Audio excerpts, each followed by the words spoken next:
Someone has to blink, or the two sides have to compromise. But it's really a compromise that ends a shutdown. At the root of each of the recent government shutdowns, in the 1990s, 2013 and last year, was a disagreement over policy between lawmakers and the president in which one or both sides wouldn't bend and was willing to hold government funds hostage. In this case, it's President Donald Trump's long-promised border wall, which Democrats don't want to build or pay for. It's pretty clear at this point that Mexico won't be doing it.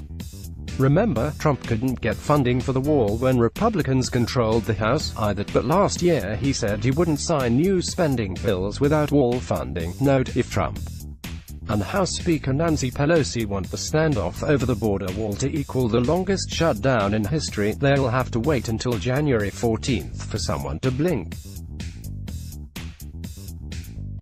Or January 21st, if you pair the successive shutdowns of 1995 and 1996.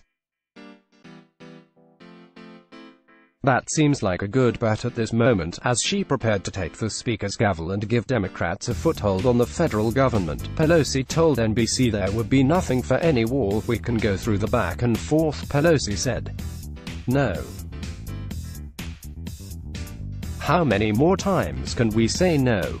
Nothing for the wall. During a televised soliloquy of a cabinet meeting Wednesday, Trump talked repeatedly about the need for a wall and said he was prepared to keep the shutdown going, as long as it takes, to get the $5.6 billion he wants for a border wall. We're in a shutdown because Democrats refuse to fund the border security, he said. They try and make it like it's just about the wall, and it is about the wall, so there will either be wall funding or there won't, probably masked by some kind of face-saving sop, but until we know the answer to that question, the parts of the federal government that are closed are going to stay that way. Here's how those other notable recent shutdowns ended. The Clinton and Gingrich shutdowns, November 1995 and December 1995 to January 1996. Who blinked? Bill Clinton, and then congressional Republicans. These two shutdowns combined for 28 days. The now viewed as largely helping to revive Clinton's presidency, even though he did agree, with stipulations, to Republican demands that the budget be balanced within 7 years. Clinton made that concession to end the first shutdown. Republicans blinked on their demands for how it should be implemented with the second. On the day that longest American shutdown ended, January 6, 1996, the New York Times used the language of retreat to refer to Republicans on its front page, comparing the party to Napoleon overreaching in his attempts to take Moscow. But by the end, the shutdown had boomeranged into a powerful force against Republicans, who were seen as wreaking havoc on federal workers and innocent citizens to score political points. Michael Wines wrote on the front page of the Times. And Mr. Clinton's stubborn refusal to cut a deal, seen all last year as evidence of political weakness, suddenly began to look like courage in the face of an enemy siege. The Obamacare shutdown, October 2013. Who blinked? Congressional Republicans. Conservative Republicans like Sen. Ted Cruz of Texas and Rep.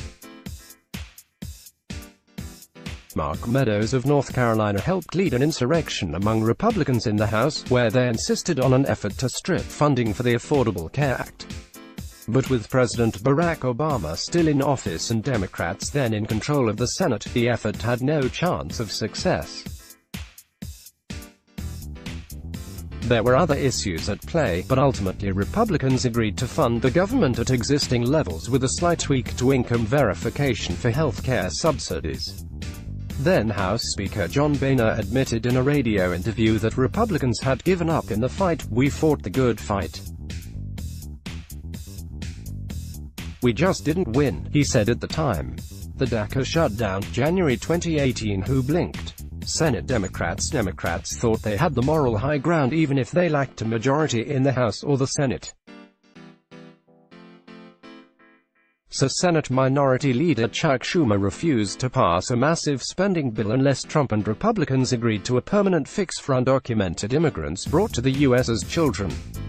They had been protected under the Deferred Action for Childhood Arrivals program enacted by Fiat under Obama, but ended by Trump.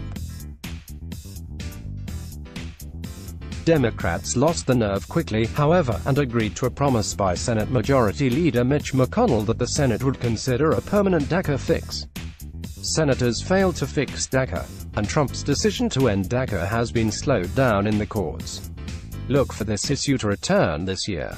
The details of how and when the current shutdown will end are still to be determined as it completes its 13th day, but what ultimately will happen is one side will have to give.